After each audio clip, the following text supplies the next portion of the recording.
جنگ موتا کا پس منظر۔ صلح حدیبیہ کے بعد مسلمان اور قریش کے درمیان میں کچھ وقت کے لیے جنگ نہ ہوئی۔ نبی کریم صلی اللہ علیہ وآلہ وسلم نے اسلام کی تبلیغ کے لیے کچھ سفیر اردن اور شام کے عرب قبائل کی طرف بھیجے تھے، جنہیں ان قبائل نے سفارتی روایات کے برخلاف قتل کر دیا۔ یہ عرب قبائل بازنطینی سلطنت، مشرقی روم کی سلطنت کے باجگزار تھے۔ سفیروں کے قتل کے بعد ان قبائل کی سرکوبی کے لیے نبی کریم صلی اللہ علیہ وآلہ وسلم نے 3000 کی ایک فوج تیار کر کے مغربی اردن کی طرف روانہ کی۔ حضور صلی اللہ علیہ وآلہ وسلم نے سپہ سالاروں کی ترتیب یہ رکھی کہ زید بن حارثہ رضی اللہ تعالیٰ عنہ کو اس لشکر کا امیر مقرر کیا۔ ان کی شہادت کی صورت میں جعفر طیار کو مقرر کیا اور ان کی شہادت کی صورت میں عبداللہ بن رواحہ کو مقرر کیا گیا، اور اگر یہ بھی شہید ہو جائیں تو لشکر اپنا امیر خود چن لے۔ دوسری طرف ہرقل کی قیادت میں 1,00,000 رومی اور 1,00,000 عرب قبائل پر مشتمل فوج بھی تیار تھی جو مروجہ ہتھیاروں سے لیس تھی۔ یہ جنگ جمادی الاول 8 ہجری نومبر 629 جنوب مغربی اردن میں موتا کے مقام پر ہوئی۔ اس میں حضور نبی کریم صلی اللہ علیہ وآلہ وسلم، حضرت علی رضی اللہ تعالیٰ عنہ سمیت کئی جلیل القدر صحابہ شامل نہیں تھے۔ یہ بازنطینی مشرقی رومی افواج اور مسلمانوں کے درمیان ہوئی تھی۔ جب مسلمان موتا پہنچے اور دشمنوں کی تعداد کا پتہ چلا تو انہوں نے پہلے سوچا کہ مدینہ سے مزید کمک آنے کا انتظار کیا جائے، مگر عبداللہ بن رواحہ رضی اللہ تعالیٰ عنہ نے اسلامی فوج کی ہمت افزائی کی اور اسلامی فوج نے پیش قدمی جاری رکھی۔ جنگ شروع ہوئی تو زید بن حارثہ رضی اللہ تعالیٰ عنہ نے شجاعت کے ساتھ جنگ کی۔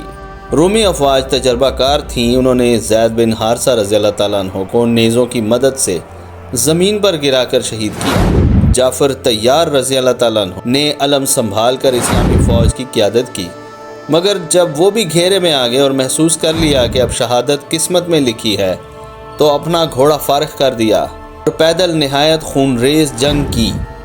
80 زخم کھائے۔ اس دوران میں ان کے دونوں ہاتھ کٹ گئے اور وہ شہید ہو گئے۔ ان کے بعد عبداللہ بن رواحہ رضی اللہ تعالیٰ عنہ نے علم سنبھالا اور رومی افواج کے مرکز میں زبردست حملہ کیا۔ شدید لڑائی میں وہ بھی شہید ہو گئے۔ جب یہ تینوں نامزد قائدین شہید ہو گئے تو اسلامی فوج نے خالد بن ولید رضی اللہ تعالیٰ عنہ کو اپنا امیر چنا۔ رضی اللہ تعالیٰ عنہ حال ہی میں اسلام لائے تھے اور اعلیٰ درجے کے سپاہی جنگجو تھے۔ انہوں نے بھانپ لیا تھا کہ مسلمانوں کے جنگ جیتنے کے امکانات بہت کم ہیں۔ اسی اثناء میں رات ہو گئی۔ انہوں نے اپنی فوج کو پیچھے ہٹا لیا اور ایک زبردست جنگی حربہ اختیار کی۔ انہوں نے بے شمار سپاہیوں کو پہاڑ کی اوٹ میں بھیج دیا اور ان سے کہا کہ اگلی صبح نئے جھنڈوں کے ساتھ گرد و غبار اڑاتے ہوئے پیچھے سے اسلامی فوج میں شامل ہو جائے۔ اس تدبیر سے رومی فوج یہ سمجھے کہ مدینہ سے مسلمانوں کے لیے نئی کمک پہنچی ہے، نئی امداد آ گئی ہے۔ رومیوں نے اپنی فوج کو پیچھے ہٹا لیا اور جنگ رک گئی۔ اس طرح دونوں افواج واپس چلی گئیں اور مسلمانوں کو 2,00,000 کی رومی فوج سے بچا کر مدینہ واپس لایا گیا۔ جنگ کو کسی کی فتح یا شکست نہیں کہا جا سکتا، البتہ نتائج مسلمانوں کے حق میں نکلے۔ اول تو لوگوں نے پہلی دفعہ دیکھ لیا کہ رومیوں کے اتنے بڑے لشکر کو کسی نے للکارا ہو اور وہ بچ کر بھی نکل گیا ہو۔ لوگوں کے ذہن میں رومیوں کی دہشت کس قدر کم ہو گئی۔ دوم یہ کہ بلاد و شام اور اردن کے لوگوں کو مسلمانوں اور اس کی زبردست طاقت کا تعارف ہو گیا، کیونکہ یہ پہلی اسلامی فوج تھی جو مدینہ سے اس قدر باہر جا کر لڑی۔ اس علاقے کے لوگوں کے لیے مسلمانوں کا جذبہ شہادت ایک بالکل نئی چیز تھی۔ ایک اور فائدہ یہ ہوا کہ مشرکین مکہ نے مسلمانوں کو کمزور سمجھنا شروع کر کے ایسے اقدامات کیے جو صلح حدیبیہ کے خلاف تھے۔ اس سے صلح حدیبیہ مشرکین کی طرف سے ٹوٹ گیا اور مسلمانوں نے اس کے بعد مکہ فتح کر لیا۔